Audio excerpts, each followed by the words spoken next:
All right, there we go. Hello, everybody. If it's Wednesday, it's Warhammer, and that must mean it's time for another episode of Warhammer Weekly. Joining me, as always, is my co-host Tom. What's up, Tommy? Hello, friends.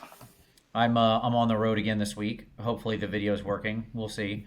I can't watch it, so I don't know. You Uh, hopefully have it up somewhere. I'm trying to pull it up right now, so we'll see. Yeah.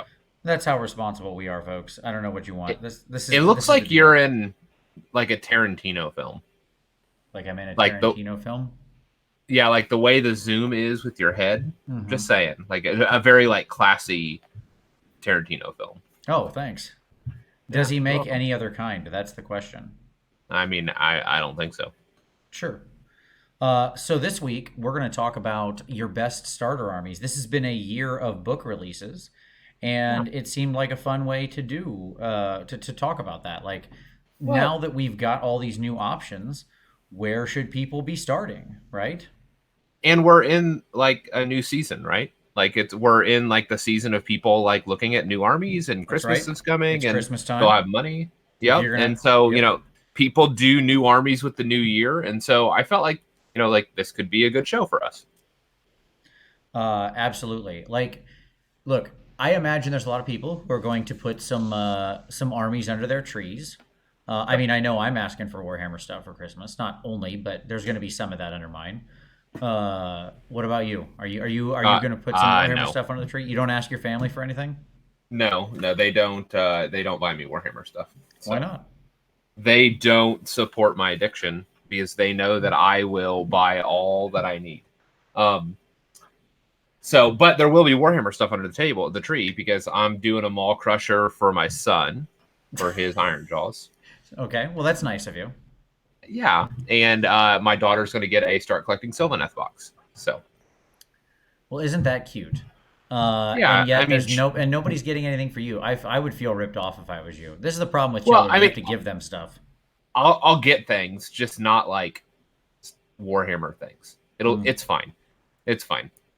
That's an official thumbs down from me, dog. Sorry, man. All right. Well, at any rate, if your list happens to have some stuff, or you're just thinking of starting a new army in the new year, and I agree, that is the time to do it. Yeah, Make yourself a resolution to actually get that army painted, or to maybe collect something new that interests you, or whatever. We'll do a New I'm not Year's gonna. resolution show. I'm not gonna lie though. I am really, really looking forward to the new year, because that means I get to actually think about starting a new army. I mean, I haven't started an army this Of year. course, of course, Tom. I'm just not even going to argue it with you. That's fine. Yep. That's And so, won't like, that be I've held nice? on. We Mm-hmm. got 4 weeks or 3 weeks, baby. That's it. Mm-hmm. That's it. And then I will have held my New Year's resolution. So let me ask you a question, Tom. Let's say Yeah. you got some Slaves to Darkness models. Okay. Let's say Okay. that happened. Well, I Is have. Go ahead. is that a new army for you? I mean, probably. Like, I Now, don't know, because I never ran Slaves of Darkness. I've always run well, you didn't run Nurgle. Nighthaunt previously. Yeah, but I'd already bought like a metric crap ton. Like, I haven't bought any Nighthaunt this year. Like, all the Nighthaunt I've painted is literally stuff I already owned.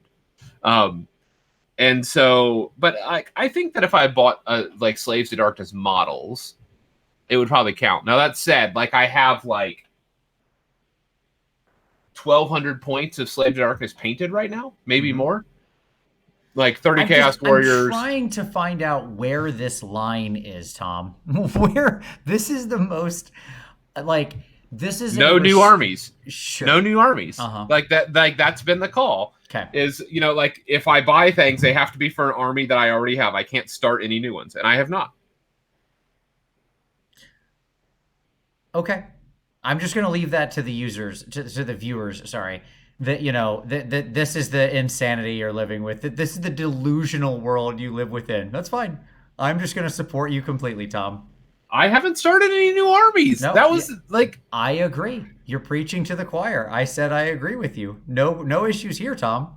I don't know how much our viewers are going to agree with this nonsense, but that's all right. I completely support you, Tom. All right. So let's talk about the news though, because that's up first. mhm.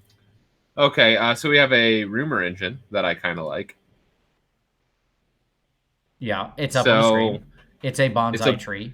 it is a bonsai tree. You have thoughts? Sorry, I I brought up the do. video, so I have little comments over on my phone to the right of me. So I was just looking. Yeah, no worries. Actually, I do. I actually think that we are dealing with the first like really big hint of Heish stuff. Okay. All right. So, like, I was thinking about this week, and I'm pretty sure, like, Can I just let me very pause you sure. here real quick, okay? Yeah.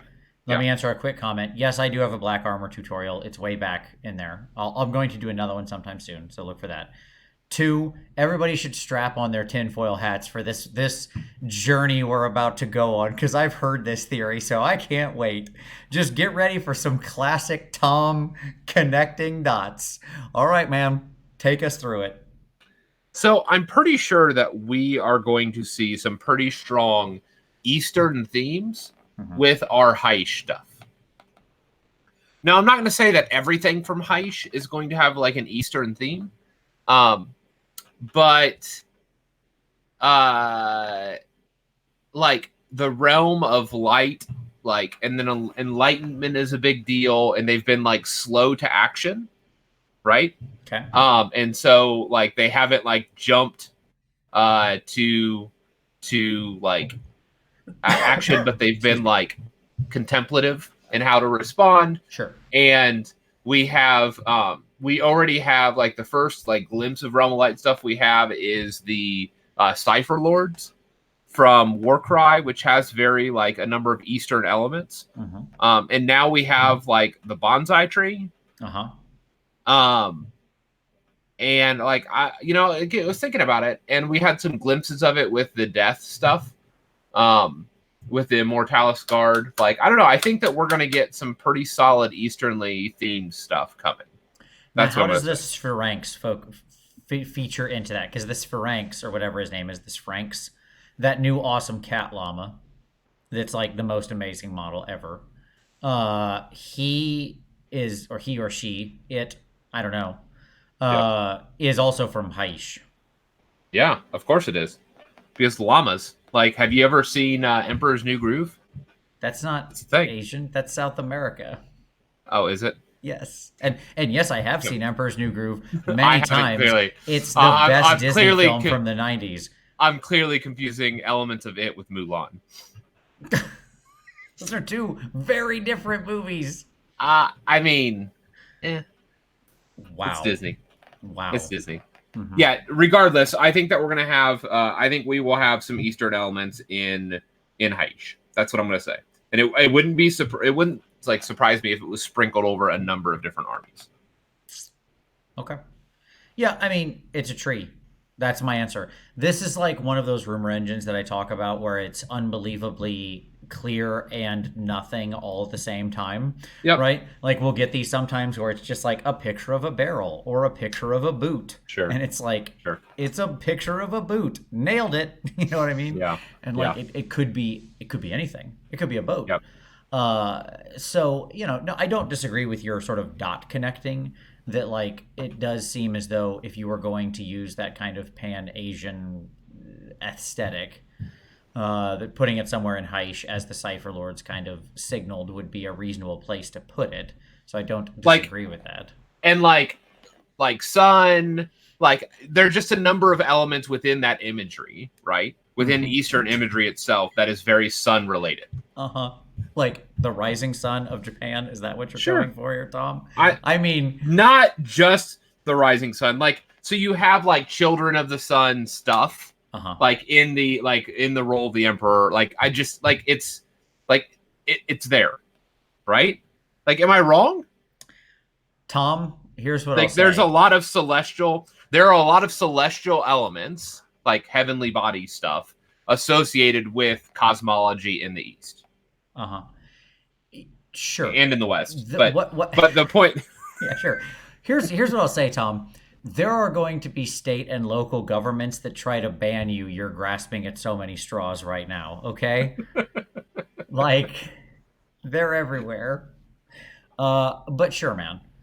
Like, look, we all know that 2020 is going to be an exciting year because realistically, we'll probably see like 2 new armies, right? At least. Just sort of on theory, of Yep. what the year is going to look like. We'll have most of the old books completed. We'll get some second rounds of some books, probably some updates, maybe a new chamber opened, whatever, whatever. Yep. But we're going to finally see what this world looks like when they get to like crack it open and start really focusing on new stuff. Totally. And I have a feeling that it's going to be one of my favorite years of Warhammer ever, because classically I've loved it when they take the governor switch off of the designers and just let them do crazy things and explore the corners of this wacky mortal realms like the Yeah. Sphinx, you know? Yeah. You said that last with OBR. I just want to point that out. Yeah, that's fine. And I still love that OBR exists. Just because it doesn't speak to me Sure. personally doesn't mean anything. I think it's a Yeah. really cool thing that has spoken to a lot of people, right? Like there It are has. people who saw that and Clearly. went, "That is for me. I am Yep. ride or die on that." That's the kind of stuff I want to see, right? New Yep. things actually introduced, because I am sick, Tom, sick to death of the rose tinted glasses swimming in nostalgia that we constantly are layered with of the greatness of things that haven't existed either ever or since the 90s. I like Okay. some of those old things too, but sometimes we can get new classics. Otherwise, we just get reboots forever, and I don't want that. So, Sure. I would like to see both of those things, and I think we'll finally have a chance to let them actually do that. Yeah, I can see that. All right. Uh, all right. So yeah, that's our rumor engine. What do you think it is, viewers? Besides a bonsai tree, W. Soren said it's the basing element for the giant winged, now apparently Asian themed angel elves. So Well, they're I mean, like they're like pan Asian aesthetic giant angel elves. they're spirit folk Sure. in the kind of the Asian stuff, and so Hmm. you could lean into that aesthetic, especially with like the environmental.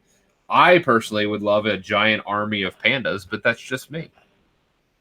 A giant army of pandas. Sure, sure. Yeah, You could have Oni. I'd love to see more yeah. Oni in the world. That'd be a cool thing. Just playing with different Be kinds of a weird neat demon new creatures. demon army. Yeah. Yeah. Or like what are the birds? Tengu or whatever? Aren't those the bird Yep. Yep. people? Yep. I'd love Tengu. Maybe like demonic Tengu type thing. I think Tengu are supposed to be kind of demonic, but that kind of thing would be cool. Like not Yep. just a bird person, but do something cool with that. I'm not a miniature sculptor. Anyway, yeah, what else we got in the news? We got more. Sorry, I'm still thinking about pandas and Jack Black. Sure. Okay. So ogre Blood Bowl team with female ogre sculpts, Did you like see a the big female mama ogre in sculpts? charge. Yeah, I did. Yeah, they're I did. really good. I love She's all a the new ogre boss. sculpts. They're so Yeah. good. The little Noblars look funny. The big ogres are great. Like, I think they would be an awesome inclusion into just any regular ogre army, by the way. They could be cool man eaters. Yep. You could Yep. mix some of them into a thing of gluttons, give them some different weapons or arm swaps or big, give them some big giant weapons and they'd be good iron guts. Like, they're versatile. So I dig them. I think they look like stupidly amazing. So the Blood Bowl sculpts are always really cool. I think I've liked more or less. I have zero interest in that game. Like complete honesty, Blood Bowl has never interested me. I don't like American football. I don't like football, um, and Is I, it hence I have no is interest it in the game. not the least bit ironic to you that like a British company is making a variant of American football when like our football isn't actually football, which is their football? Did I lose No, you? because no, it was real popular. It, like at the time when Blood Bowl was originally conceived, it was and is still quite popular, but it was just an interesting way to sort of sell something into the U.S. market. The U.S. was a big market at that time, and Sure. there were people in the studio who remember at that time, like individual games got made largely because some designer decided to make it. Right? There was a Right. lot of Right. independence, and the person or the people who designed it, as I understand the story, were just big fans of American football, and so it was a neat way to kind of bring that into the Warhammer world. So yeah, it's cool. That's fair. Okay. Uh, all right. What else Yeah. we got, Tom? Sorry, I'm trying to keep up on the comments. It's fast Nope, and you're good. furious tonight. It is. It's hot. So we got Slaves of Darkness pre-order that's happening on the 7th. We have book, cards, endless spells. Start collecting. They're going to deliver on the 14th. We know that with all of that stuff, the new Slaves of Darkness is getting started is 95, and then everything else is priced similarly, except for the War Scroll cards, which are at $35. Which just tells me there's a lot of those. Sure. Yeah, I mean, it's going to be a big army because they probably won't cut much of anything except for the stuff that doesn't have models. Like, I would imagine so things we know from the stream today. Yeah. The Soul Grinder is in the book. The Be'lakor is still in the book. There was some concern of whether, he would be cut. Both the Mutalith Vortex Beast and the other one, whose name eludes me. The Wrath something. Whatever. The two versions of Mr. Handshake. Slaughter Brute. The Slaughter Brute, thank you.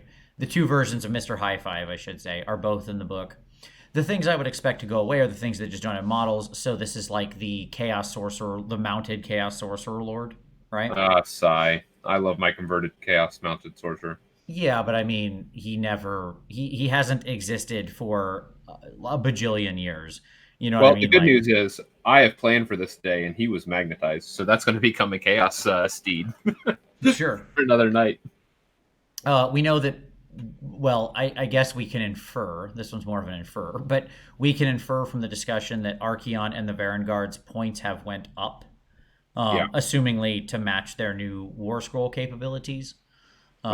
Because they, there's Ben was on the stream talking about like an 11 model, roughly 2,000 point army. Now I don't know what else he bought. Is there an extra command point in there? Is there a battalion in there? Stuff like that. But that was the 9 Varangard, the Gaunt Summoner, and Archaon. So, and he might have ended short and had a triumph or something. Like he was very coy about it. He didn't give the exact points of the army.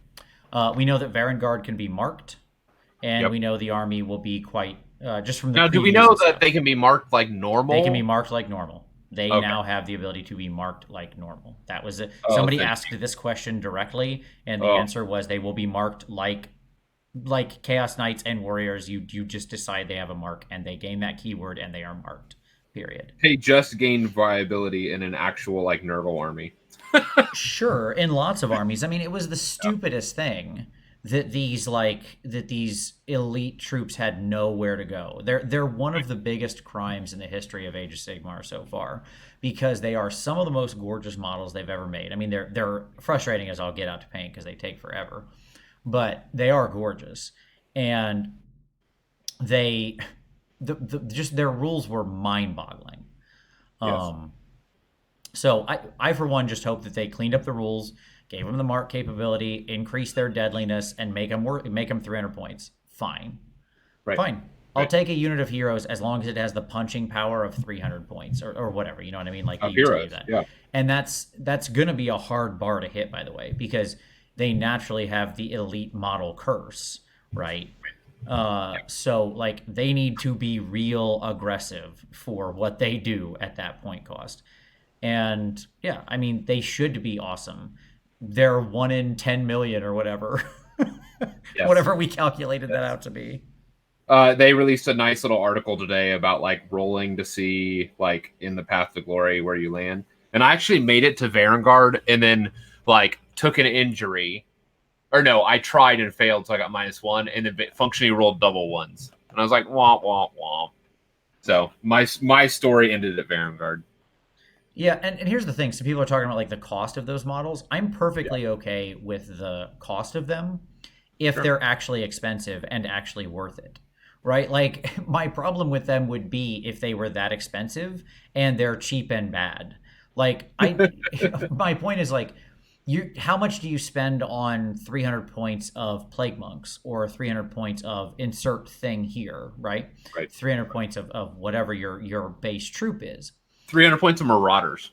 Sure, where you've got to buy 4 boxes of them to get that number, right? Or something like that. Right. So, like, I don't have a problem with them being that cost if they're actually worth it. They are beautiful. So now make them worth that in all ways, right? Right. That's what they should be. Like the army actually, if that's truly your army, that could be a quite reasonably costed army when you if you buy it on any kind of discount, right? Because you've got 3 boxes of Erangard, Archeon, and a Gaunt, who's like the single character, right? You could have that for in the U.S. That's a cheaper than $500 army. It could actually end up being on the low end of the curve as far as cost goes.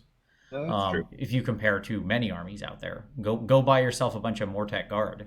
You know what I mean? And Yeah. get to your Actually, multiple. Mortal Guard are $20 or 20 models per box, but I hear what you're Yeah, saying. they're 20 for what 50, right?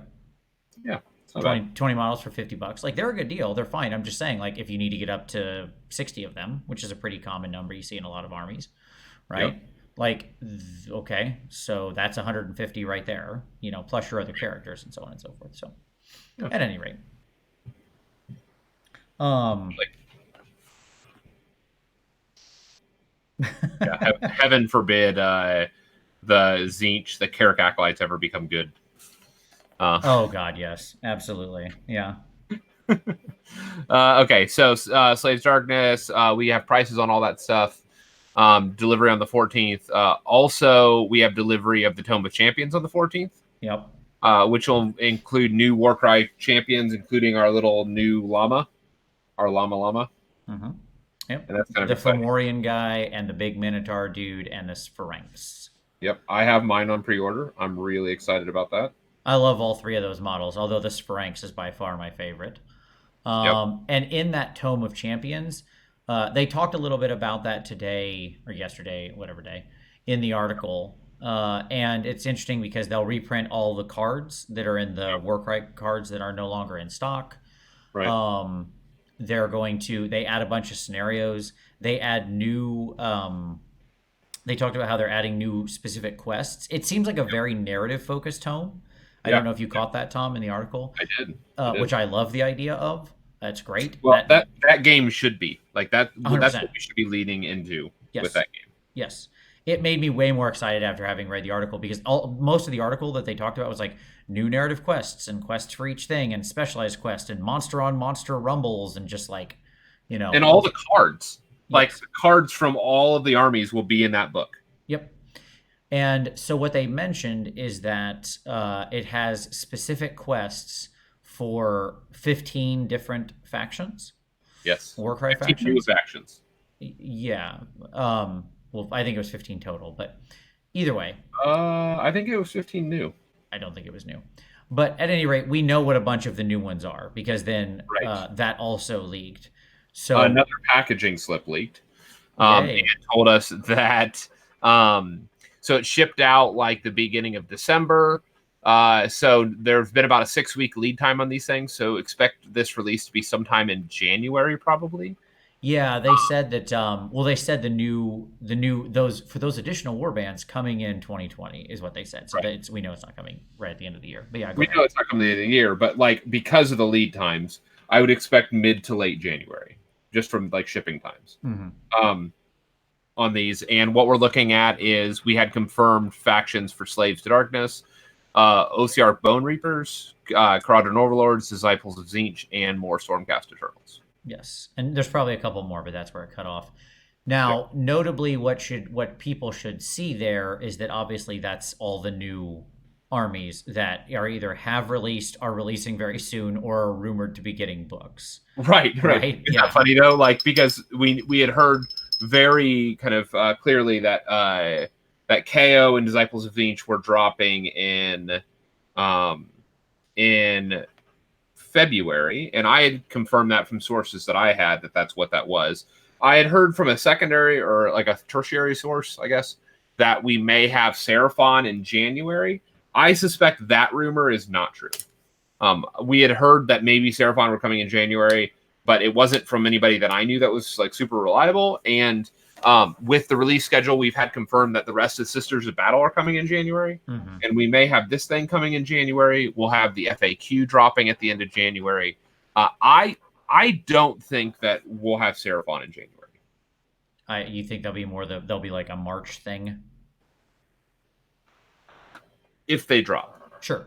Well, at any rate, this was the absolute confirmation to me that we're going to get the double release of Yeah, Disciples of Tzeentch and Kharadron Overlords, right? That those are going to be our two tome updates that probably come in like February. and that'll probably have a box against each other, maybe heroes, Maybe. maybe a new hero in each. Who knows? But Right. But to me, or I could even see them throwing a Gaunt Summoner in there for Tzeentch. Like not in necessarily a new Gaunt Summoner model, but just a Gaunt Summoner, given the changes. So. yeah, I mean, the fact that KO are getting a Warcry, all the Warcry support that they've been on the rumor, it just tells me, okay, your book is coming. So polish your guns, keep your powder dry for a little while longer, and don't worry, little sky dwarves. You'll finally have your day in the sun again with hopefully a completely rewritten book that isn't then changed like 2 weeks later. Yeah, Nick had asked me in the chat, what do I know about KO? I know that we have, rumor has it that we have a dual release coming in February, mid-February is what I'm hearing, hopefully on my birthday, that will drop for both KO and Tzeentch. And that's all I've really heard. I've heard a little bit of echoes here and there of some other potential rules stuff, but I haven't heard anything solid yet. Sure. I mean, it's definitely like at this point I'm willing to say like, yep, we're getting that book, right? Like we were already at the 90% plus that it was coming. Now to me this was just like, okay, confirmed today, right? Yeah. Like so Yep. all question vanished from my mind, which is great. Yeah. I'm excited for that. What Stormcast units do you think we'll get? Oh, I would imagine. Do you think it'll be classic Stormcast, or do you think it'll be, or do you think it'll be Sacrosanct? It'll be Sacrosanct. Okay, that's fair. Personal opinion. We'll see though. Maybe they'll just do a bunch. I don't know. Yeah, they could do a mix and match. All of the rest of them. Yeah. Like I could see them doing both. Like I could see a skirmishy one, right? With like Knight, not Knight. What are they called? The Prosecutors. Yeah. The other interesting thing about the Tome of Champions, and just to finish this item out real quick, is they also talked about how on the campaigns you can go on. They've expanded like the injury chart and that kind of stuff. And they actually, it was more like what we would expect out of Mordheim, right? Where it's like blinded in one eye was the example they gave, which I was so happy to see, right? Yeah. Like, yes, give me more. Mm-hmm. Yep. More injuries. Where is that sucking chest wound? Come on. That's what we need to see. Yep. That's a +1 to wound that model. As we all know, yes, that was a permanent -1 toughness. Now it would just be +1 to wound that model. That's right. Or your enemy strength counts as, it'd be just your toughness counts as 1 lower. That's what it'd be in Warcry. Yeah, there you go. Oh, that's true. Yeah. They can actually do that still. It can still have the exact same effect. Yeah, there you go. Okay, so cool. What else we got? I should probably look at my notes. Mm-hmm. No, that's it. Cool. You need to mention CanCon classes. Yes, so the CanCon classes are almost sold out, people. The morning class, the Friday before CanCon, I'm coming down to Australia. CanCon. It's a weird thing to say. Looking forward to it at the end of January. I'll be teaching that Friday, 2 classes. There is a link down in the show notes you can go check out. The morning class is sold out, but I think there's still a couple spots left in the afternoon class. So if you're inclined, check it out. We'd love to have you. I'd be super cool to see you. Even if you're not coming to the class and you are coming to CanCon, do stop, say hi. I'll be around all weekend. It's going to be a lot of fun. I'm super excited to finally meet all of the Australian people who I haven't already met because they came up to the States in person. So it's going to be a great time. Yep. The other thing was that's what I was going to mention. The Warhammer Heroes nominations will go through the end of the month. GW has all the information on that. Check it out. Nice. Awesome. In general, I've liked most of the people they've picked, and I think that generally gets a good thing. So go vote for your heroes. Yeah. Vote for Tom. All right. So they don't have an anti-hero category. I think, hey, the hero we need, Tom. All right. So let's talk about some pick of the week, man. What do you got? What do you want to share with people? I don't think we've shared this before. It's not so much a content producer as it is a tool. Okay. We've talked about the damage calculating website, but we haven't talked about Age of Sigmar reminders. Somebody's mentioned it, but it's always good to mention it again. AOS reminders. So yes. I'm going to mention it because this show is about for new players, and new player or finding new armies. And so when you start a new army, learning that new army is a nightmare because of all of this like sequencing and all of the abilities that are activating in different parts of different phases. And so there's a website called AOS Reminders. And basically you build your army. You know, you pick your allegiance, you build your army. Here, let me share it just so that everybody else can see what it looks like. I can do that. You can't share screen because you're traveling. That's correct. Okay. So AOS Reminders, it's a simple website like this. You choose your army. I'm going to say Daughters of Cain. And then once you do that, you choose what you build your army on this thing with the units and the traits and all that stuff and select all their stuff. And then you basically once you have your list, and what it does is it generates all of the everything. Mm-hmm. So start of the round stuff, all of your abilities that you need to use. Then during your movement phase, all of your abilities that you need to use. During your shooting phase, during your charge phase, your combat phase. And so it's a reminder for all the things that you need to not forget about. It's a very, very helpful resource, especially when you're learning new armies, which is the point of the show this week. Yep. No, it's a great one. That is a great pick. Thanks. So my pick is actually going to be so a couple weeks back, we had John Nenis on our show when we were talking about OBR. I'm going to do an interview this coming weekend with Scott with Miniac.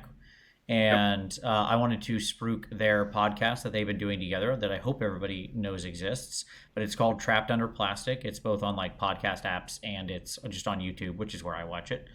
It has its own channel, so you just want to search for Trapped Under Plastic. I'll link it in the show notes, of course. But it's a lot of fun. Those two are really great together. They have a cool discussion. They've tackled a lot of really fun subjects, like how social media, sort of the nature of social media in miniature painting and stuff like that. They're just very off the cuff, and they're just super fun guys. So I think they do have a great conversation together. They have a great rapport. So it's a worthwhile check out, and it can be another hobby. It's another thing. It's a great thing to have on when you're hobbying. Another one of those. Another great project for that, or another great content for that. All right, Tom, what are you working on, man? What's on your desk? What's your hobby time this week? I've been super hobby light this week. In all honesty, I've had a lot going on. I'm disappointed. So, yeah, I know. So I painted lava in the first 30 minutes of the show. I painted lava on my bases on my endless spells that I started last week. Yeah, that's what I've done this week. Okay, that's not much, but you did something. It's forward progress. I did. It's been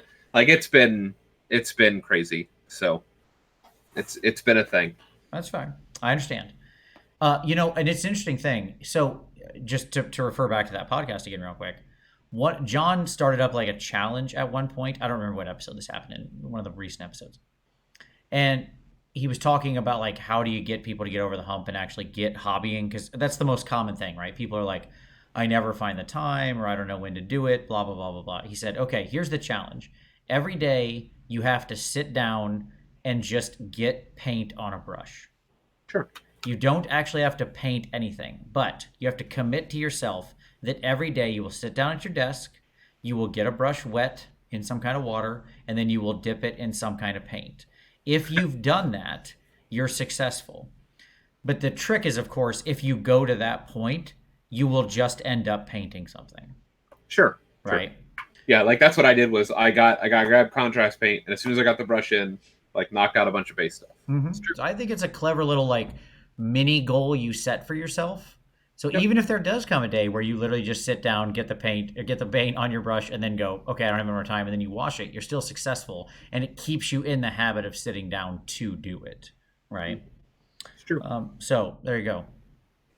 Um, the my hobby time has been a lot of hours on a teeny tiny little baby knight, Imperial Knight, because I'm painting up my small scale entry for for Golden Demon, and they're so small, they're little tiny babies because they're like the size of a Space Marine, right?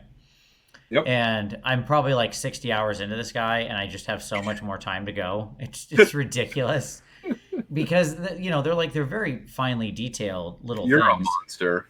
Well, they're like so packed with stuff, you Yep. know. Um, because it is like it's pretty true to the Big Knight. There's a few little places where it's not, but for the most part, it's a pretty accurate recreation of the full size knight in tiny baby format. Um, so like I'm trying to do everything, but I'm actually trying to do like a formal house this time. I found Mhm. like one of my favorite knights out of the Imperial Knight book, and I'm trying to like recreate him in little mini scale, right? Yeah. Yeah. So I thought that'd be a fun challenge. I have repainted parts of that multiple times where I just got a little ambitious. So here's the thing. Talk about failure for a minute. Sure. Um, I hear people say like a lot of times this is a thing that'll happen, right? People say, "Well, I was afraid to try freehand because I was afraid I was going to ruin it. I was afraid to do X because I was afraid I was going to ruin it." First of all, you can't ruin anything. Okay, that's not how painting works. You're not doing anything permanent. Um, Sure. so just like it's wrong from the beginning. But like multiple Oh no! times, Stop! Stop! Stop! Stop! Stop! That's not true. Because if you've done a bunch of layers with airbrush and other stuff like that, and then yeah, you like try to freehand over it, uh-huh. and you can't reproduce that easily without re-airbrushing. And if like there's already layers of stuff that's been done and all that, it like you could Disagree. mess it up. You can, especially when we think of it, you're thinking about the time it took you to paint the whole model. That's what it is. It's actually a trick you're pulling on yourself. People go, I can't do it because it's the whole, because you think in your head, I've spent 20 hours doing this, I'm going to ruin my whole 20 hours. You're not freehanding over the whole model and redoing everything. You're doing some small section, okay? Sure. And you can fix that. Turn it back to a base coat, smooth it out a little bit. Nobody will notice. I promise. Also, I'm sorry, was that piece for Crystal Brush for Golden Demon? Was that model you were working on? Was it going to be looked at by a professional judge at the highest levels of painting competition? Maybe. No, it Maybe. was not. No, it wasn't. It was one model in your gaming army. So I don't want to hear it. Okay? That's not how things are. Like if you're trying to go to Monte San Savino, okay, then you can tell me it's going to take a while to recreate a mistake. I'm okay with that. But also, then more than ever, it's important to push yourself and to fix your mistakes. Anyway, the point of this wasn't to rant about that. The point was to Sure. say I failed multiple times. I tried there were several times where I'd try a freehand design. It wouldn't work because it's too small, so I'd have to paint over it and then start again and then not like it a second time and then paint over it and start again.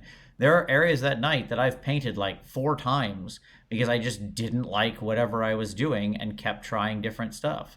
My point is, don't scare yourself out of it. You can do it. Sometimes you just got to keep painting. You know how long it took me to repaint over those sections? Like 5 minutes tops, because it was a tiny Sure. little section, right? So there you go. Thanks. As somebody said, thanks, Dad. You're here to help. Absolutely. I'm here to encourage all of you because I believe in you and I know you can do it. Um, You're like being way meaner than like Bob Ross right now. That's all I'm saying. this is like, yeah, it's a aggressive Bob Ross. Um, aggro Ross. But anyway, so it's been a lot of fun to do the little guy. I don't think I would paint more of them, but Sure. it is interesting how faithfully they recreated the knight in that small scale. I wish they had more transfer sheets in the box. That was one thing Sure. that kind of let me down. So there you go. All right. I generally like bigger scale, not smaller scale. So this has been an interesting project. But here we are. All right, Tom. So, shall we? Shall we talk about Sure. some starter armies? So the way I thought we'd do this is let's go back and forth. What I want to examine these starter armies on Yep. is sort of cost, ease of collection, cost slash ease of collection, painting, especially for what that looks like, whether you're a newer player or want to how that how they are to paint, right? That kind of thing. The actual work of getting them on the table, and then play, right? Yep. Examine it from a rules perspective. Does that make sense? Yep. Okay. All right. So I figured we'd go back and forth. Let's just bounce the ball here. Let's talk about some armies that we think are the best armies to start with. So I have one I would like to suggest if you want me to start. Yeah. Go ahead. Okay. The new Slaves to Darkness Force. Sure. It's Sure. not even out, so I don't really know the rules. Okay. So I'll put Yep. a small asterisk on this, Sure. um, in that things could get way wackier. But what I'll say is that in general, Slaves to Darkness have been a good force to start out with because they've often been quite elite. Chaos Knights, Chaos Warriors, things like Varangard or Archaon. Yep. You can have an extremely low model count, like we mentioned earlier, the 11 models to an army, right? Which is going to be a valid thing. Yeah. Yeah. Um, but also and like yes, as I mentioned, some of those things actually, yes, the individual kit is expensive, but when you look at like the percentage of your army you're getting, it could still be quite valuable. If you also then compare that to say the new Start Collecting, right, which is $95 in the US and contains 10 Chaos Warriors, which is 200 points of Chaos Warriors. We know that because the Chaos Warriors are 5 for 100 now. uh, 5 Chaos Knights and your big Thunder Lizard Lord, that's quite a good place to start out. Um, you can find a lot of secondhand market stuff if you like the old Chaos Warriors and old Chaos Knights. The reality is those guys are like in mass out there in the world, right? So like if you're willing to look to the secondhand market, it's actually quite easy to get your hands on lots and lots of Chaos Knights and Warriors and Marauders and stuff like that. Yep. Um, I think that like paint wise, especially the classic Chaos Warriors, and seemingly still the new ones are going to pretty much fall in line with this, are actually a pretty straightforward thing to paint. They can respond well to a lot of techniques. I think like if you Zenithal most Chaos Warriors and then ran some contrast, you've got some winners on your hand, right? They'll take well to like dry brushing and contrast paints and stuff like that. Um, yeah, I mean, rules wise, the only thing we don't know, but assumingly they've like classically been a pretty straightforward army to play. If that continues, then then thumbs up on all three major categories, right? But that last one has a bit of a star to it because we know they're going to be a little synergistic. We know that like they'll have some auras that you've got to maintain wholly within and stuff like that. So we'll see how it shapes out, but I'll give them like a 50-50 on that part. Like there's also an element that I want to like highlight that I think should not be underestimated when looking for a starter army. And it for me, and it's one that doesn't get talked about too often, but it said that army has a very deep bench. Oh yeah, sure. And so what I mean by that is like in choosing that army, you have lots of options, and so like the player can like look across the range and be like, I like that and that and that. Like I want to paint these things, right? Mm-hmm. Yep. But then there's longevity to the army as well, because what Yep. ends up happening is that like, yes, it's Slave to Darkness, but if suddenly they're like, I want to try Zinch, that's a really easy jump. Yeah. If I want to try Korn, that's an easy jump, Yep. right? Because all their stuff doubles into those other armies. Yeah, I mean, you're buying 5 armies for the cost of one Right, when you right. get this new stuff. I mean, that is incredible value for your dollar, right? You Yep, get to play yep, 5 different armies at minimum. yep, In addition, I agree with you that like in the long term, having that deeper bench is helpful yeah, because it means that you get to keep enjoying and exploring the army over time, right? right, Which right, also has value with one of your first armies.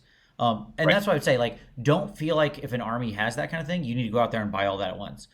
Get with the Right, start right. collecting, get the core stuff, the knights and the warriors, Yeah, some of the maybe like some of the Warcry war bands, like whatever, right? Get the yep, thing you like, have your solid 2K, and yep. then just over the next 3 years,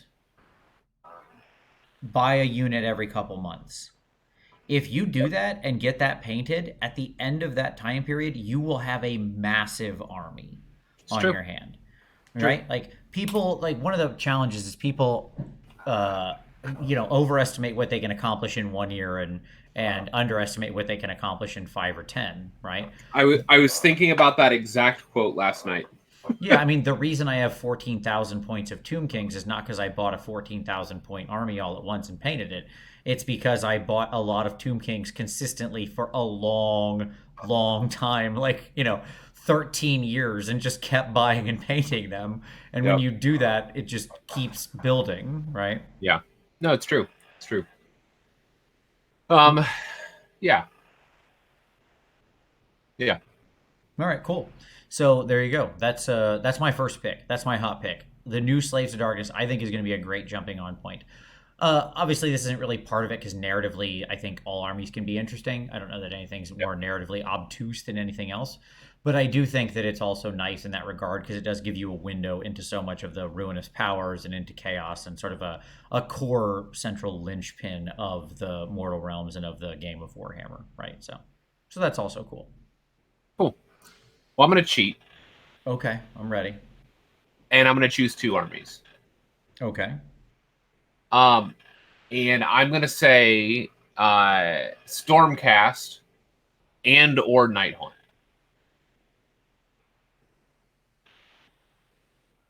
Okay. Okay, that's fine. I mean, I think they're both. I agree with both of those, but I'm interested to hear your reasons. So walk me through it. Yeah. So one, like the right now, they are some of the best model per dollar ratio you can get. Because of like the starter boxes and Thunderstrike and whatever else, so Yep. Storm something Yeah. and blah blah blah. It's Tempest of Souls, and that box is like the best value in the market right now because it's less than a start collecting box, and you're getting two armies worth of start collecting models. It's like the old Island of Blood. Sure. Okay. And so Tempest of Souls is like just an amazing buy. Like to put things in perspective, I think the box is $80. You get 10 chain rasps in there, which if you were to buy them separately, they are $40. Okay. So they have an amazing value. The next is that they have a very good like painting curve for both of those armies. Both of those Yes. armies are very easy, like models to assemble and models to paint. Sure. I mean, I think Nighthaunt are way easier than Than Stormcast. Stormcast. Like, Sacrosanct. yeah, the Sacrosanct Stormcast are a little more complex than they probably need to be, I but don't disagree with you. they are still on the easier end of the curve. They're Yep. not Zinch or anything. Yeah. Yep. The somebody asked about do the undersized units not affect that, Tom? They don't when you're buying like 5 boxes of Tempest of Souls because you're going to get full units of Grimghast Reapers. And so, like in doing that, you're going to get your 50 chain rasps, unit Grimghast Reapers, and then a bunch of other models. Like it just, it's a really good deal. Like it's hard to, and you can resell some of it if you really want to as well. Like if you're just trying to get offload. Not for new players, it's going to be a little more difficult. But like they could, like it's a great army to like begin to explore conversions as well because you have a bunch of those extra heroes. But on top of all of that, there's the new subscription service that's coming from GW. Oh, sure. If you live in a place, you can get that. Yes. Right, which is in the UK or in Spain.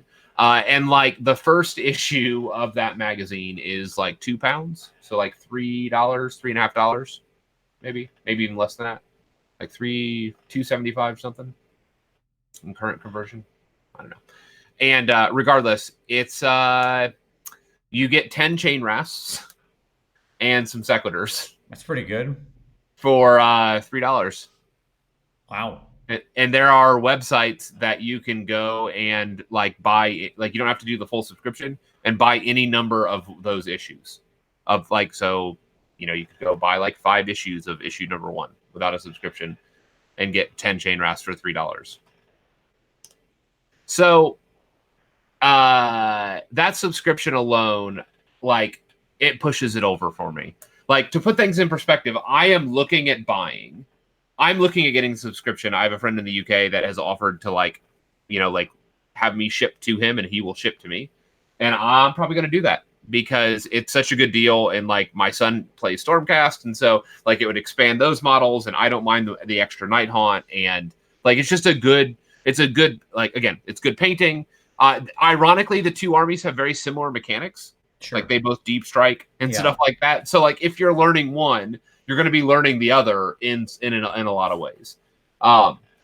In some of the core mechanics. So they tend to focus on buffing foot heroes that stay relatively near the main blocks in those kinds of things. Yeah. Yep. Yeah. So they play similarly, and on top of all of that, they also foot heroes. They play similarly. What was the other data point? And they're both some of the sandbox armies. Stormcast obviously is a super expansive range, so you can grow into that. And likewise, you can include it in any other order army that you have. Sure. And for Night Haunt, like, because of the way that death works, particularly Legion of Nagash, like, bleeding Night Haunt into some of those other forces is not difficult. Or Legion of Grief or whatever. Yeah. Or Legion of Grief, which is another army. So, like, it has very easy on ramps into other armies in the Grand Alliance for both of those factions. Sure. Yeah, so, I mean, they're a little more finicky probably on the rules end for Night Haunt specifically, because, like, if you don't know what you're doing with Night Haunt, it's very easy to get just kind of steamrolled, right? Yes, if you're just not doing bodies. Like, if you do the Night Haunt body push, it's a very straightforward play style. Sure. Which is just the only element that also concerns me. Then you have you're going to end up putting a lot of little ghosty boys on the table. But it is, but they're really easy to paint. They are super easy to paint. I mean, like, yes, they have to be the easiest paint jobs, right? Like that definitely is the army that has the simplest, most noob-friendly painting capability, period. Yeah. So, yeah, totally agree on that part. Okay. No, I think those are both fair. All right. All right. My next one. We good to go to another one? Yeah, go ahead. Ogres. It's ogres. Okay. It's super duper ogres. Okay. Okay. Why? Maw tribe specifically. Okay. Because you have lots of options for how to get at these things. That is to say, like, ogre bulls, ogres, gluttons, whatever we call them now, right? Yep. They've been around forever. Again, there's tons of them. You don't need that many of them for an army, theoretically. Yep. Now, there's plenty of, like, fine cast in this range, but you can just ignore all that junk, right? I mean, they did a whole article on converting ogre bulls into man-eaters, right, and stuff like that. I would argue you can do the same thing with iron guts, frankly. Yep. You can convert the heck out of your iron guts however you want and have any number of them that you want. If you like the BCR side, other than the hunter and the cats, which, by the way, you should just be converting your hunter. You should be going and buying the hunter. Sure. But other than that, the start collecting box for them is just like how to play this army in a thing, more or less. Sure. It's like the stuff you need. Buy 2 of those and you're at 1,000 points. Yeah, like, I don't know that I super love Mornfang, but they're perfectly fine to start out with. Again, I'm assuming a new person isn't looking to get, like, the hardest edge competitive stuff. They're just looking for something fun. So ogres also have a play style that's very rewarding. Like, when you're a new player, your play style is going to tend to look something like push forward and smash, right? Yeah. And the ogres honestly reward that play style pretty well. I would say better than almost any other army out there. And paint-wise, I think they're absolutely a joy to paint. The ogre bulls themselves are large models. Like, they're not super small, so if you don't have fine brush control, it's not going to matter. They're quite simple but rewarding. Like, they have a bunch of flesh, but it's well-defined flesh. You know what I mean? They have very, like, shaped muscles. It'll take contrast really well. Right, exactly. You can use contrast paints and washes and stuff like that, and boom, jobs are good, and they're going to look great. The big BCR monster trucks, the Stonehorns and Thunder Tusks, again, simple techniques applied repeatedly will be great. They're like dry brushing and washing and contrast and stuff like that, and you Yep. can have some super awesome looking big giant, snow beasties. Yep. True. So I just think that when you look at them from almost any variety, now again, I understand that their one negative here is some portion of the range is kind of an old fine cast. It's not great. I accept. So that sucks. Either you've got to go buy the hunter who's kind of like, or you got to make your own. Whatever, that's fine. Um, but I think really the whole rest of the range is very strong as far as that goes. Um, Hmm. I think probably the only sad part is that you can't get the new cool tyrant on his own, but that's going to be true for a lot of things we talk about. that Yeah, there's just, but they still have a tyrant. It's not a problem. Like you can get a tyrant. I'm just saying it's a shame you can't get that new plastic tyrant on his own. yeah, wouldn't that be wonderful? It would be. Yeah. Okay, I can see that. I'm down with ogres, and again, play style is very straightforward. Haywo said Slaughtermaster, Tyrant, Butcher, 28 Iron Guts. There you go. Seems pretty easy. Seems good to Very me. straightforward. Yeah, but the point is that like it. I think you can do it in a again low model count army, easy to paint army, multiple options for collection. Basic ogres have been around forever. Again, plenty of secondary resources you Yep. can get them from. Yep. If you happen to be able to pick up a Feast of Bones or something, or the ogre half of a Feast of Bones, fantastic. That's a wonderful addition. So there's And just I still see those on the shelf. Like those aren't those. yeah, they're not sold out The everywhere. supply has been better on Feast of Bones than on Mhm. the prior boxes. Does the big cannon that's in that, is that the thing that also build does that also build as a scrap launcher, or is that its own It thing? does. It Yeah. does. Then it's a super great pick. Hottest pick. Yeah. Like man, like two Feast of Bone boxes gets you so far in ogres. Like it really does. Because like you're just like a Noblar box away from having 2K. Oh, and if people are looking for replacement frost sabers, I mean, you just use the like plastic wolves. The wolves from like the one Yeah, from 40K. from Yeah. 40K. Yep. That's what I did. I got like a pack of how did I get like a pack of 10 of those for I got like a pack of 10 of those for like $12 at some reseller at a convention, and I was like, okay, great. I'm sure I'll have a call for wolves in the future. Boom, Guess done. what? Surprise. All the frost sabers I could ever want. I've just got frost wolves. There you go, done. Yep. All right, what's your next pick? War clans. Orcs. Orcs. Okay. I want to show you something. I'm ready. See if you guys can see this.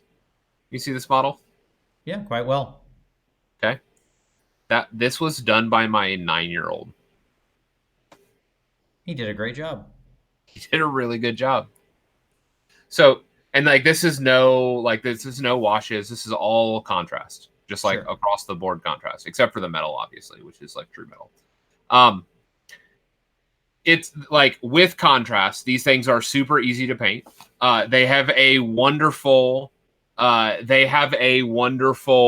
started box. Yes, they do. It has a lot of the staples of the army. Mm-hmm.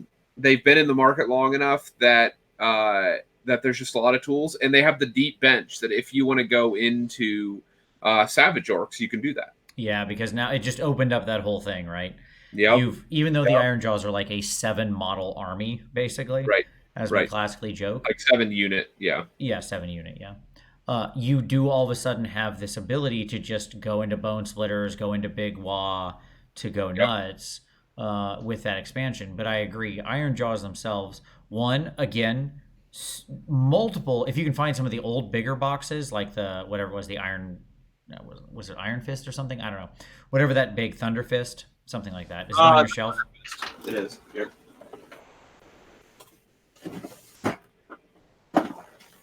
There you go. Thunder Fist, yes.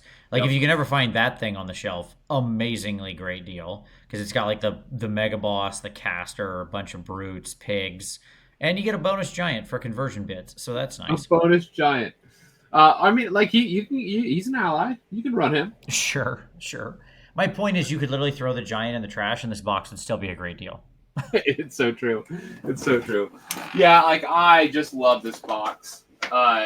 It's such a good box. I agree. And there's just been a lot of good opportunities to buy Iron Jaws. That's what I would say. Yeah. Um, And again, beautiful models that take super well to newer techniques or to fun techniques, but also have a super high end, by the by, Yep. right? You can And make them, you can do anything you want with them. Dry brushing, contrasting, washing, all those kinds of quick, dirty techniques, you can have a yep. fantastic looking force. That model you held up is such a great example. Like, it looked good, and that's your 9-year-old. Right. It's Tom's 9-year-old. If he could do it, And you you know can what? do it. You know, he hates painting. He's like, my daughter loves it. Like, she just soaks in it. She's like, I don't want to play anything. I just want to paint. I'm like, awesome. That's fine. And my son's like, will you just paint it for me? I just want to roll dice. And I'm like, oh, that's fantastic. And again, they're a fun army. They're rewarding to play, like, rules-wise. In Iron Jaws, there's nothing that complicated. There's nothing that mind-bending. They're a tight, efficient, like, they do what they say on the tin, right? Yeah, and they have a really high like skill level as well. Sure. Because of all the synergies and everything that's there. As an aside, we held up the Thunder Fist. It's hard. Another like gold pick, if you see this on one of your shelves from the store, is the old Iron Jaws Weird Knob Warband. Mm-hmm. This box was the Allies box. Back when GW, not the Allies, sorry, this is not the Allies. This is the Skirmish box. Like back when GW released their like first attempt at Skirmish, there were a bunch of these boxes that were put together for skirmish purposes. And they were like $55 a box. And you got a shaman, 5 brutes, and 5 art boys. It's ridiculous. It's ridiculous. Yeah, I had like 2 of those. $55. Yeah, exactly. So I say this to say like some of these are still floating around on store shelves. And if you're looking to like pick up armies, and you can even see these pop up occasionally on eBay.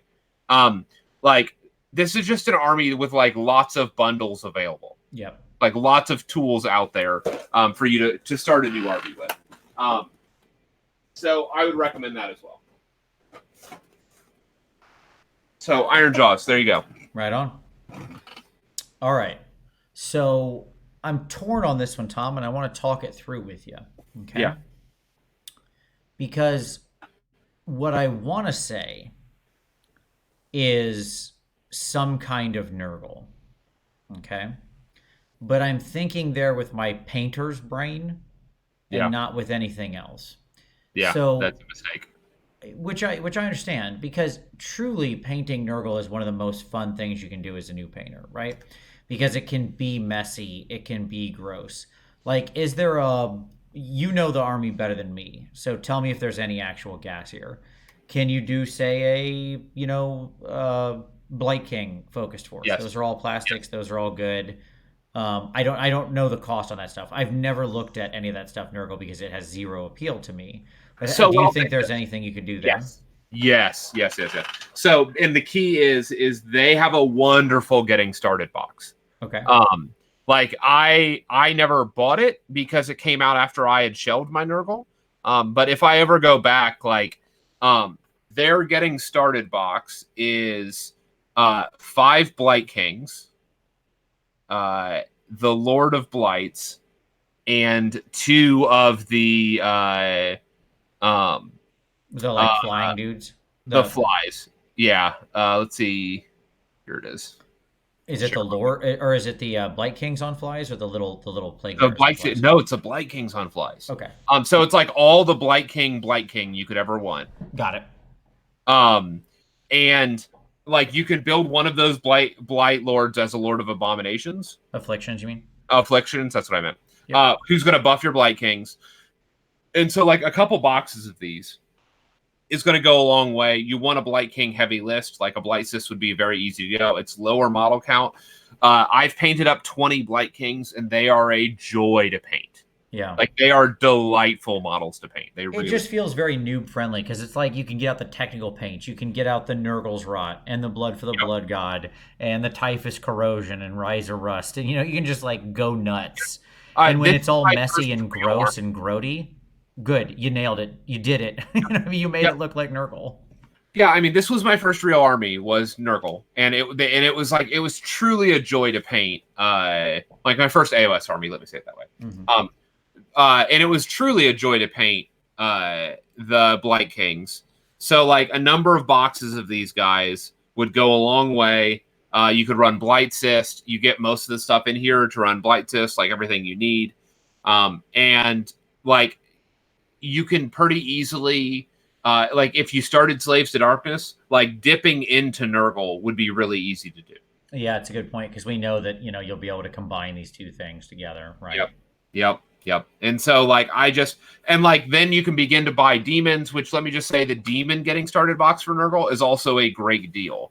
And like that's also like you want to talk about even easier to paint. Oh my god, Plague Bearers, give me a break. Right. Like Plague Bearers, I literally just Zenithalled them and then washed them.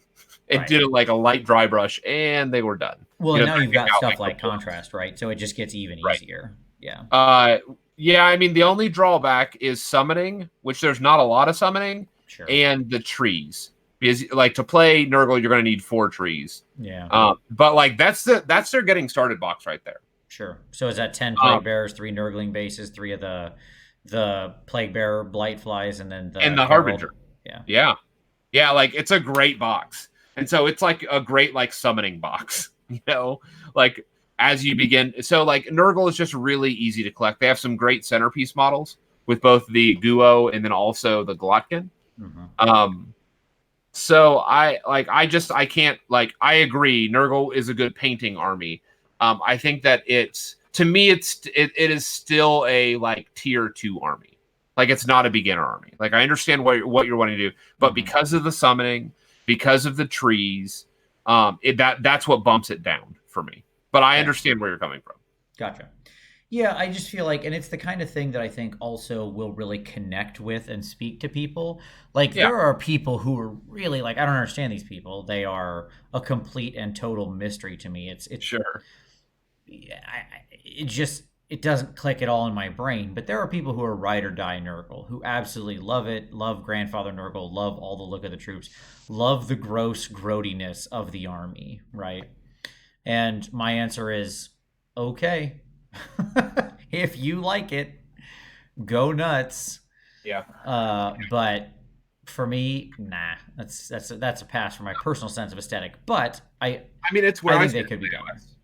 It's where I start with AOS, and I think it was a great army because again they have the deep bench because all of the Slaves to Darkness army can go full Nurgle, and so like they do qualify in a number of those ways. Yeah. So I like them. I still think they're tier 2, but I do like them. Okay, fair enough. So, what else is there in the best armies for getting started? What else do you have? Do you have any others? Yes. Okay. Flesh Eater Courts. Yeah, there you go. Okay, I like it. So walk me through FEC because I agree wholeheartedly. Okay, so let's like.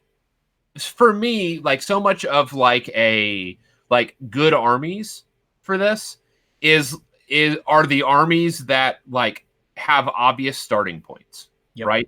Mm-hmm. Where I can say buy this or buy X like a couple copies of this and you're good to go, right? Yep. And FEC has like arguably one of, if not the best, start collecting boxes in my opinion. Sure. Are you going to bring that up? I am. I have like 100 windows and I'm trying to find the right one. Okay. Here's the FEC getting started box. It's a big bat. Sure. Your big guy on mount, right? Yep. Okay. Which will come with like a so he can be the Abhorrent Ghoul King on Terrorgeist, the Abhorrent Ghoul King on Zombie Dragon, or the Terrorgeist, or the Zombie Dragon. And if you leave that guy off, then he could be either of those things on foot, right? So, sure. Right. He can be, like, there's just, like, he builds all of the big flappies that you need. Right. All. Yep. Okay. And then these 3 knights, right? The 3 the Crypt Horrors that can also be Crypt Horrors. Flayers. Yep. Yeah. Mm-hmm. Which also build as the heroes. Yep. Which can also be, yes, their own hero. That's right. right? The courtier Right. or whatever, right? Right. And then the 10 Crypt Ghouls, which also build as their own hero. Right. So you're like 4 getting started collected boxes away from having an entire army. Right. Like, honestly, like, you need an arch regent. You need you need the spells. You need the arch regent spells um and the throne. And then like 4 getting started boxes, and you basically have the entire army in most permutations that aren't like Morgaunt. Yeah, I mean, it's interesting because it does give you a pretty even force across the way. But if you did pick up like 4 of them, you could almost run just like the all flappy list or like the all Right. flappy list with a little Right. bit of And then ghouls. just summon everything else in. Right, exactly. Yeah. Yeah. Like it's such an easy like this. It was actually the Flesh Eater Court's book that almost broke me at the start of the year. Hmm. Like about starting a new army because I don't have any Flesh Eater Courts. Yeah. And this dropped, and I looked at it and I was like, I can literally buy 4 start collecting boxes. Or no, I'm sorry, it was 2 start collecting boxes and 2 of the like dual box with Skaven.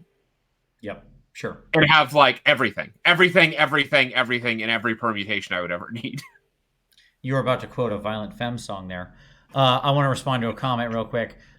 John, that was 40k Nurgle, which 40k Nurgle is better because they keep all that grossness locked up inside some sweet looking armor, Sure. so they get a pass. Sure. It's the problem with the AOS people; they let it all hang out, and I cannot abide that level of tomfoolery. Yeah. So at any rate, yeah, no, this is a great pick, Tom. Again, also paint wise, come on, these guys are Yeah. just a breeze, right? Like a super breeze. You just like contrast all of them and then paint some bone. Done. Yeah, yeah. And by the way, they'll look pretty good. It's not going to look bad. There are No, some armies where you do that.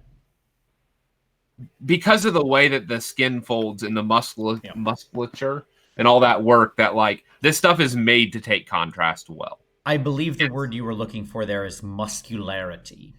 Yes. Sure, whatever. Hmm. Yeah. Muscles. They have lots of big muscles. I want to put paint on them. That type of thing.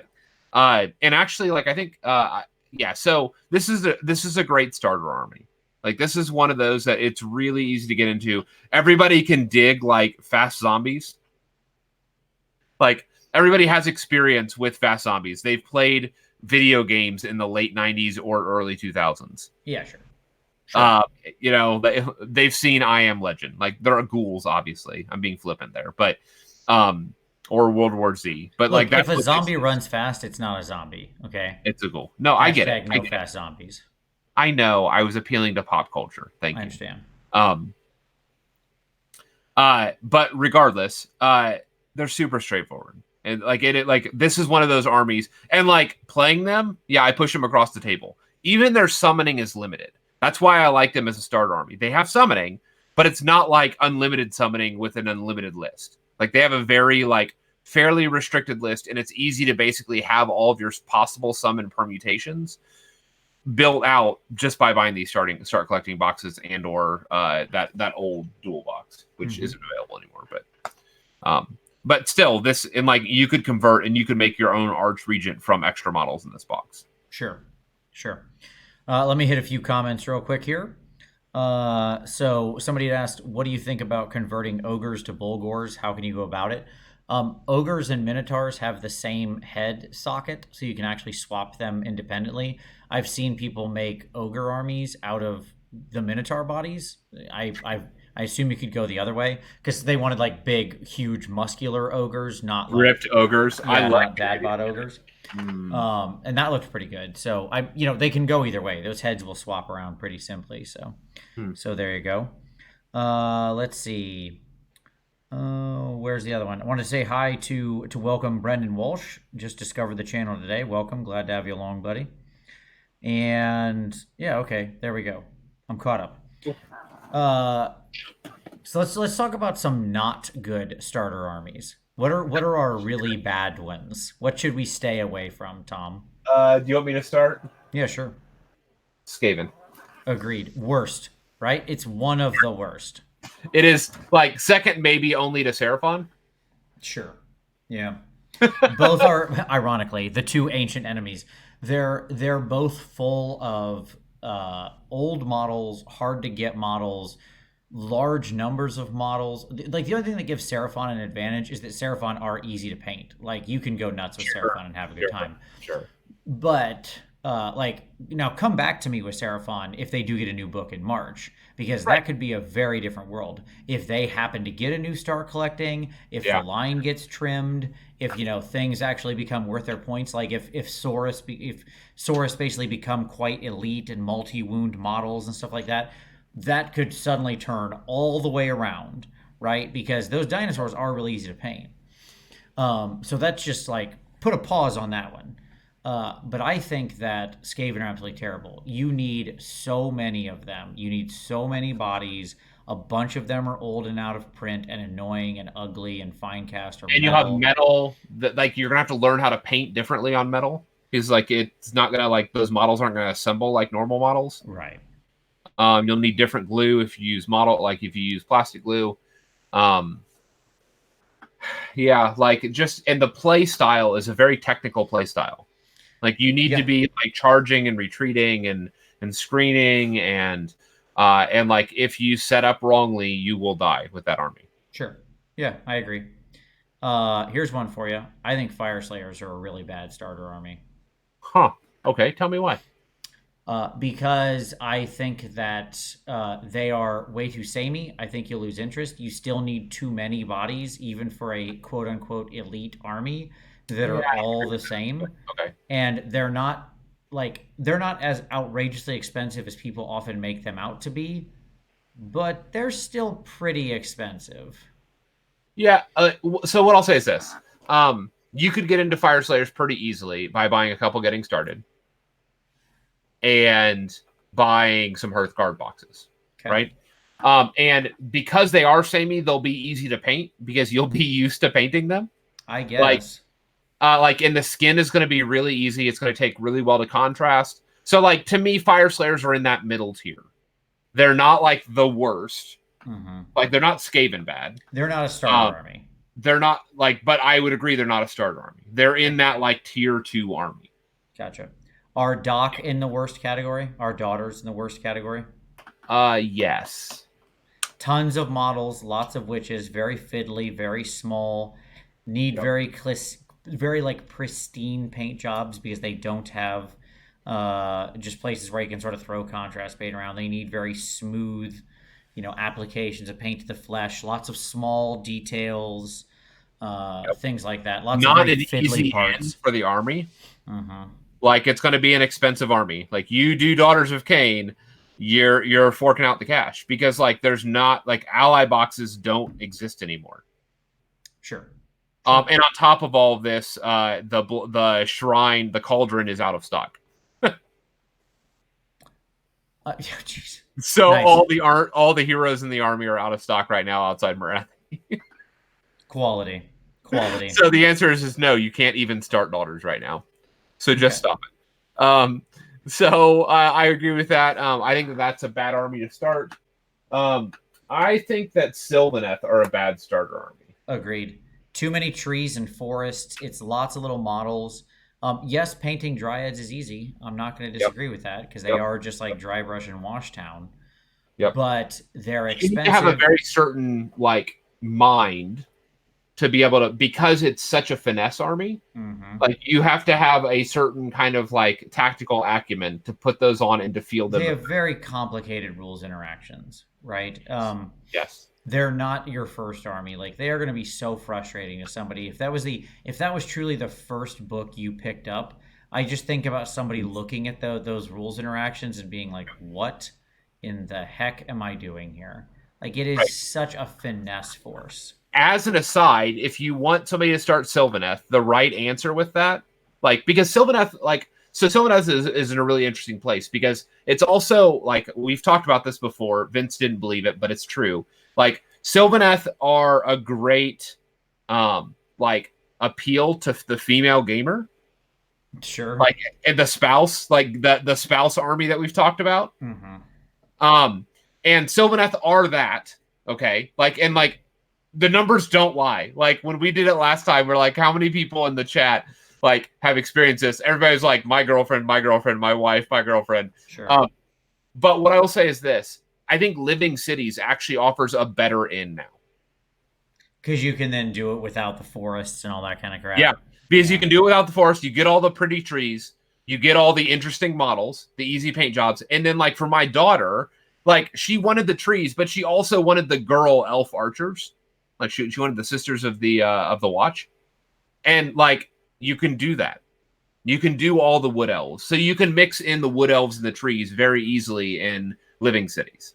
Sure. And have much more simplified rules. But even that's still not a starter thing unless you've got somebody guiding you, because Cities of Sigmar is another one that I think is actually quite bad to start with, because it I relies. agree. Yes. I agree.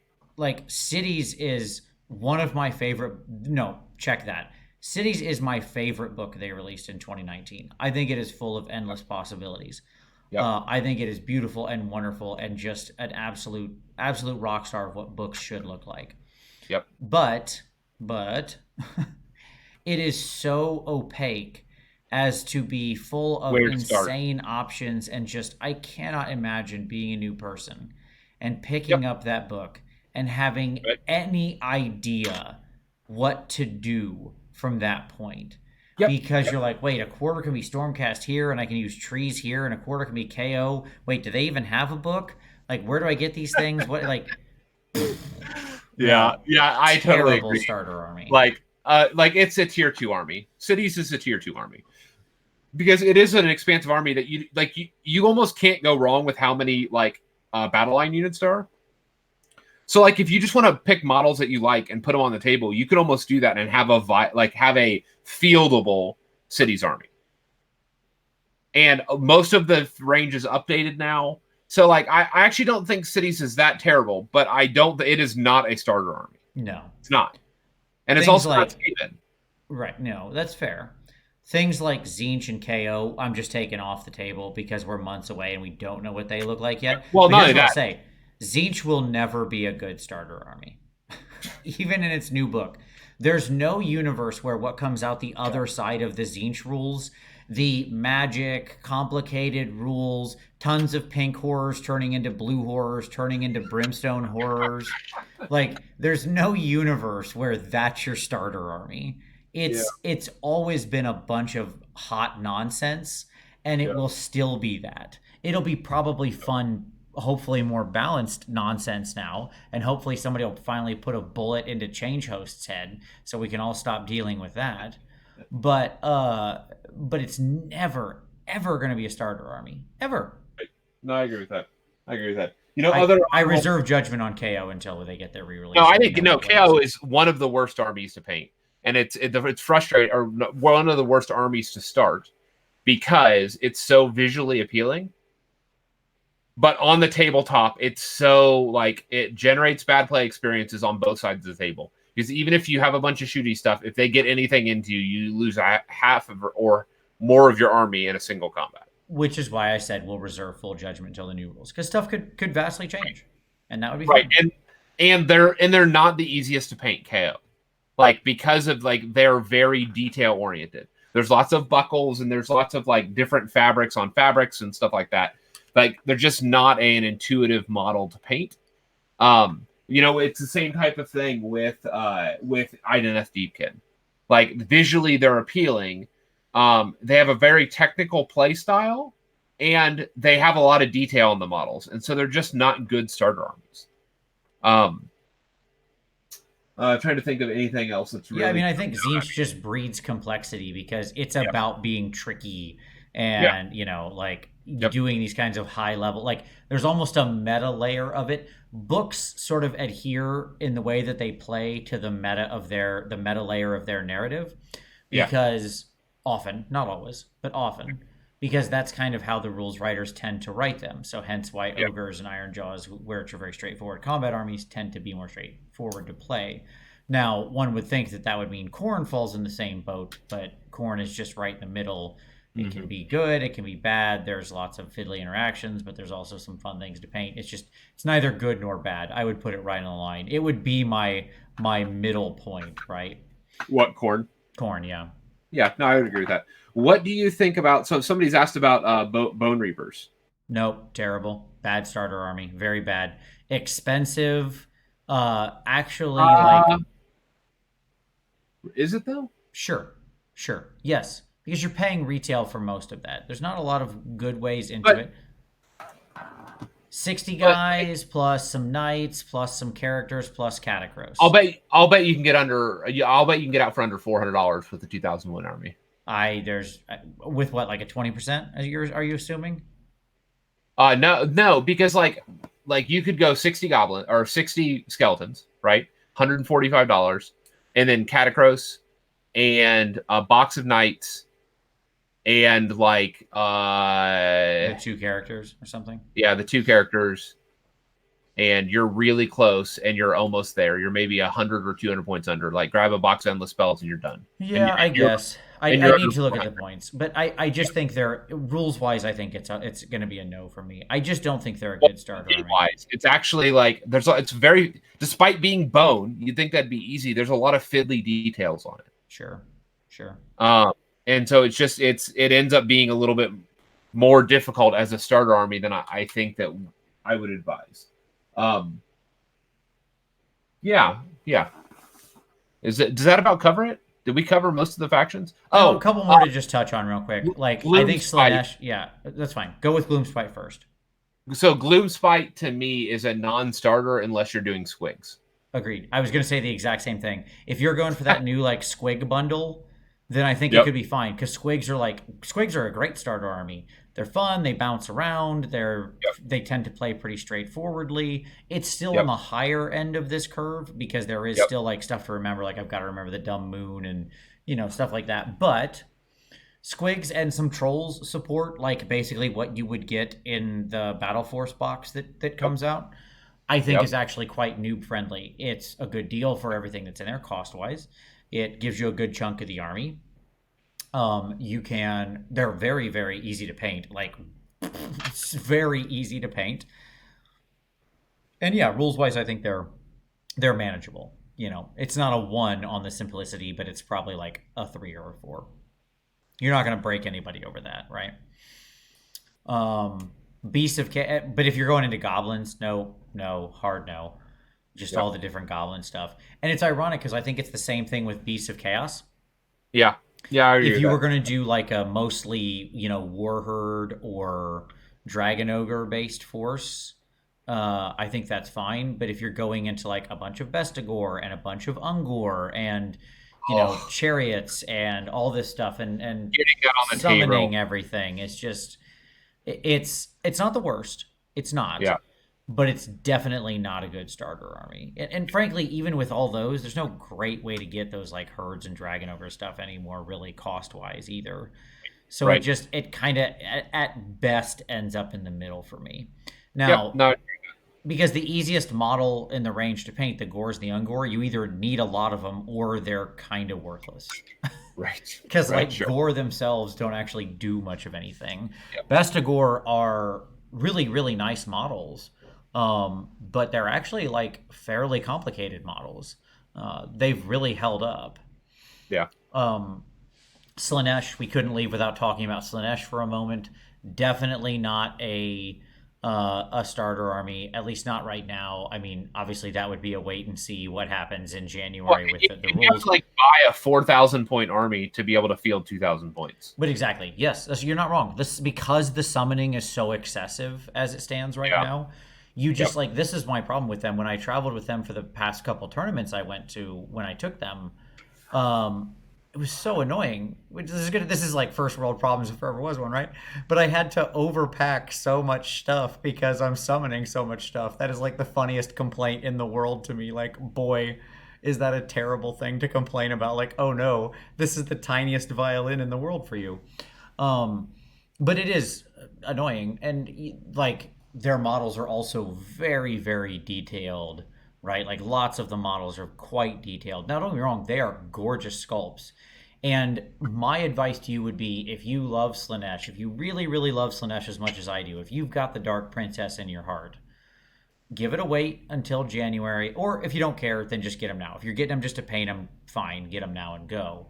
But understand that it's a lengthy project, right? Slaanesh took me months and months to get through painting that army because they are very detailed, very gorgeous kits that take a long time. And you want to do that justice. You need to be excessive with the Dark Prince. All right. So that's, let's see. I mean, I think that's probably most everything. I mean, we hit all the big outliers and everything, right? I think that what you look at, to me, it's like the defining features are who's got the good getting started and or access to old models in secondary markets, right? Where you'd see a large number of them. Where the rules play in a fairly straightforward fashion and where the painting is going to be something that's going to keep people interested and varied. That's one of the reasons I think Fire Slayers just in the end don't make the cut for me, because yes, maybe it's fast, but it's also boring, right? Yeah, Whereas, I mean, to that end, like Nighthaunt and Stormcast are going to be the same. It's going to be fairly boring because there's minimal difference between models. Yeah, maybe Nighthaunt would fall into that as well, but I think people can be amazed by what they can achieve with Nighthaunt. I think they just have a cool look. Yeah. Naked pantsless dwarves, I'm not sure fall into the same thing, but that could be my bias speaking, admittedly. We all know I am strongly biased against Fire Slayers. I've made no secret of that. So there you go. There's some good thoughts on getting started. If you have your own thoughts, drop them down in the comments. We would love to hear them. If you have some instructions you want to share with people, put them down there. Talk about them. Talk about what your experiences was with getting started, the tricks you had, because I'm hoping that people come to this video and are able to look at it here in this month when they're asking for new things, or in the new year when they're starting new projects. So share your thoughts down below in the comments, folks. It would be much appreciated. But as always, a little short one tonight. Go ahead. Hey, Tom. Vince, can I jump in real quick? Sure. Some people are asking, like, oh no, like I've for my first army, I've asked for Sylvaneth this for Christmas. Should I shelve them? You know what? No. Like, so hear me. If there's an army that you just passionately love, then go for it. Okay? Right. Because at the end of the day, like, if there's an army that really interests you, you should go for it, even if it's a more difficult one. Because at the end of the day, the best army to start with is the one that holds your interest. I agree. No, that's a great point, Tom. I think that you need to go into it with your eyes open, right? If you are passionate, I think one of the reasons we want to talk to this, thank you, Tom. I'm so glad you brought this up. My God, I feel remiss for not mentioning this. Yeah. If you are passionate about something, if something speaks to you, okay, then I think part of what we wanted to do here was make sure you're going into it with eyes wide open, and because it's just really important that you have a conception about the road that's ahead of you. And if you really love Sylvaneth, like we've got a buddy who, we've known for years and years. You just got him into Warhammer. And what his first army, the first thing he went for was Sylvaneth. No, Stormcast. I started on Stormcast. And then when he was planning for this next event, he wanted something that was a little bit more competitive. And so we talked through it. And with Sylvaneth getting a new book, and with what they wanted to do, easy to paint, I pointed him towards Sylvaneth. Yeah. So I think the answer is always just be aware of the road that's ahead of you. And with things like Sylvaneth, you need to know that, like, there's going to be fiddly models. You're going to have a fun time transporting them. It's going to, you're going to have to paint a bunch of woods. Like, just be aware of the problems, navigate them, make yourself a strategy for how you're going to get through the force, and you can overcome those things. And understand that you might have a longer learning curve because their rules are a little more complex. So don't feel bad if you lose some games at the beginning. Once you build that system mastery, you'll even out and you'll have a great time. But just it's not going to be something you just put on the table and push forward like ogres and YOLO trees, let's go. That's just, it's not the army. You just need to be aware. Like, at the end of the day, that's my advice. Like, because if you love an army, go for that army. You can make it work. Okay? And, like, you can bear and grin it, like, you can deal with complex models to paint if you love the army. Right? Yeah. But you just need to be aware. You need to be aware of what the challenges are. And that's what we wanted to do with this show, is that some armies are going to be inherently more starter friendly. And that's what we've been trying to highlight here with the show. Not to dissuade people from choosing any particular army, because again, Yeah. if you're taken with an army, you need to paint what's going to hold your interest. Yeah. Because you're going to spend more time painting that army than you will be playing that army, most likely. For years, years and years and years. It will take you years of play to even out that investment of time. Yes. Right. Right. And so you need to find something that you love. The models that you love, all of that, it needs to capture you. It just does. But if you're going to do something more complex, something that we've rated as not as of an easy of a starter army, you just need to be mentally prepared for some of the challenges. Yep. Totally fair, Tom. Good call. Yeah. All right. So with that, I will say thank you all very much. Share your own tips and tricks below. As always, look for the things we talked about earlier in the show notes, but I thank you very much for watching this one. As always, we very much appreciate it, and we'll see you next Wednesday. Bye-bye.